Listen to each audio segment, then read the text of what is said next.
Does your mind succumb to fire, pain and suffering every time you're forced to go to church by your parents? Does your wardrobe consist of exclusively black t-shirts with splatter designs on the front? Do you have a passion for creating deep and thought-provoking album art?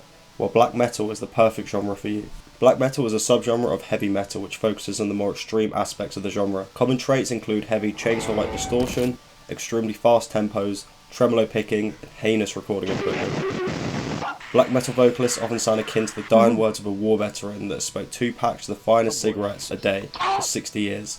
Of course, you can't mention a typical black metal musician without mentioning their love of face paint. I'm sure we all have memories of getting face paint at the local fair as children. Isn't it great that black metal has continued this trend into adulthood? Remember, black metal hates you and wants you dead, and this is shown in their lyrical content, which is essentially about destroying everything and anything a normal functioning member of society would hold close to their heart.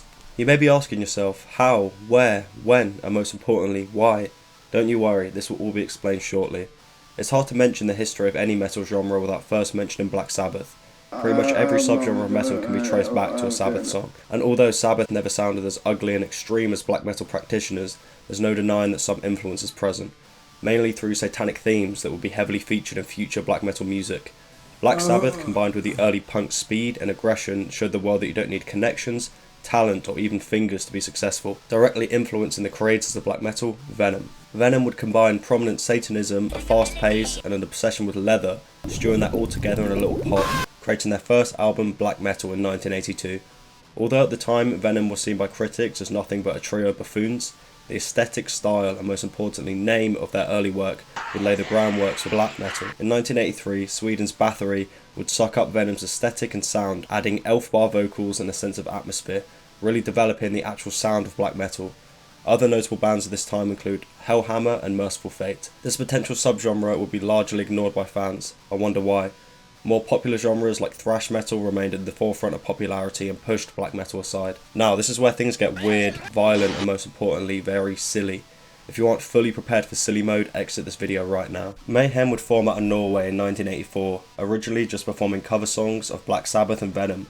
They would decide to ditch the gimmicks and outfits of previous black metal bands and replace it with doing the exact same thing, but serious this time. Things would remain pretty tame for the band until they would receive a package. Inside this package was a demo tape, a letter, and a crucified mouse from their future vocalist. This new vocalist would be named Dead. You see, Dead wasn't your run-of-the-mill Aryan Scandinavian. He had a fascination with death, and before every concert would paint his face to look like a corpse. Alongside this, he would bury his clothes and dig them back up to appear much more corpse-like. He would constantly sniff the same dead animals he would later launch to the crowd, and often used hunting knives and broken glass to cut himself during live performances. After starting to gain notoriety due to their family-friendly concerts, Mayhem would move to an old house in the forest, which is obviously the perfect place to keep multiple mentally ill edgelords.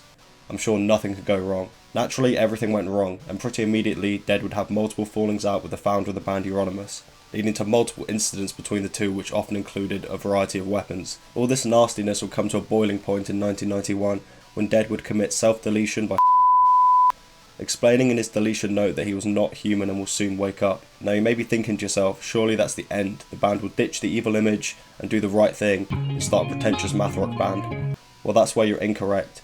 Euronymous would be the first to find Dead's body and would decide to use the scene to create some very creative and provocative album art. Euronymous actually saw this as an amazing opportunity for the band and the scene overall, and used it to further push Mayhem's evil aesthetic. He would say that Dead committed the horrific act due to Mayhem's newfound popularity and high-tier fatal gatekeeping. This came back to bite Euronymous, as now every single greasy-head Heshlord in a 10-mile radius was planning his demise. The perpetrator would eventually be former member of Mayhem, sole member of Burzum, political commentator, and avid motorbike rider, Varg. Varg would drive to Euronymous' apartment, scale up the wall, and perform his patented black metal donkamus punch, immediately disintegrating Euronymous, leaving only a studded belt behind. Euronymous' body then fell on 23 conveniently placed knives. The police immediately knew it was Varg due to the method of disintegration from the very famous punch, and also because they tapped into his phone beforehand and literally knew he was about to do it. Varg would be sentenced to 21 years in prison due to this. Oh, and did I mention he also burned churches, because yeah, he burned a few churches. Another prominent string of incidents from this era of black metal was the strong rivalry between Swedish death metal and Norwegian black metal.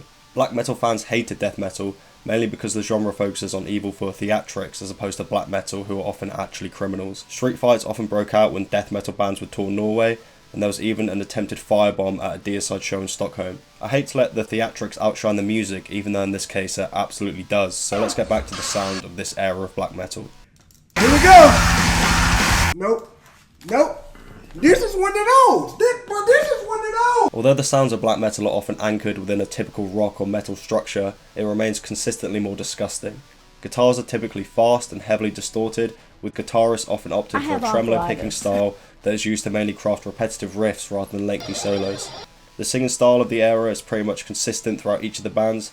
Obviously black metal musicians took inspiration from the Dying Foxes in the local area.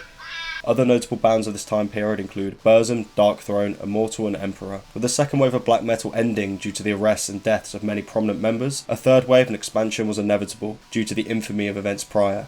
Black metal would expand into other countries within Europe and America, with bands whose main focus was the music as opposed to committing copious amounts of crime. This resulted in the development of the black metal sound into multiple different directions.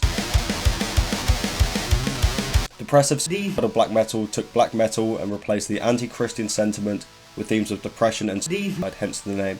Often, DSBM bands slowed down the tempo, introducing lethargic atmospheres and instrumentation that doesn't come from an instrument that's run through 2 rat pedals and recorded with an old pilot's helmet. Key bands from this genre's inception include Burzum, Mutilation and Strid.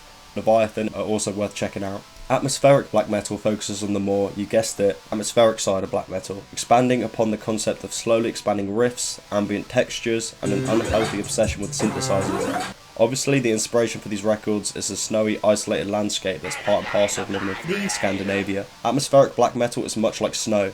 It's bleak, icy, white, and only exciting for the first 2 minutes. Bands from the subgenre include Elderwind, Gallowbraid, and Ulva. Symphonic black metal incorporates orchestral elements, often using keyboards and synthesizers to replicate orchestral sounds for their records.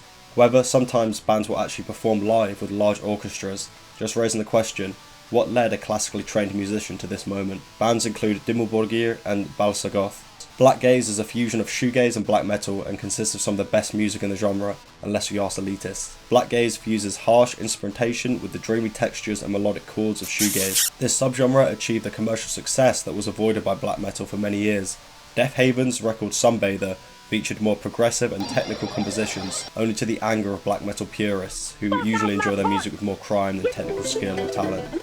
Other bands to check out include Alcest and Ghostbath. Of course, there are other asinine subgenres such as unblack metal, which is just a Christian version of black metal, and crisply crunchy black metal, which personifies the anger felt when you leave the frozen pizza in the oven for too long.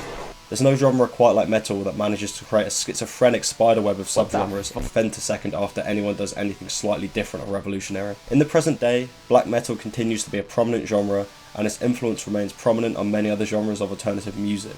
Of course, the black metal fanbase is often pretty abhorrent, and for some reason actively tries to limit the progression of their genre by labelling everything they don't like as being a poser. Regardless of this, black metal remains successful, and much like every other genre of music, will continue to progress and evolve. I welcome this with open arms. That's the reason metal is consistently so interesting, regardless of what closed-minded purists say. Wow, I really am farming dislikes on this one.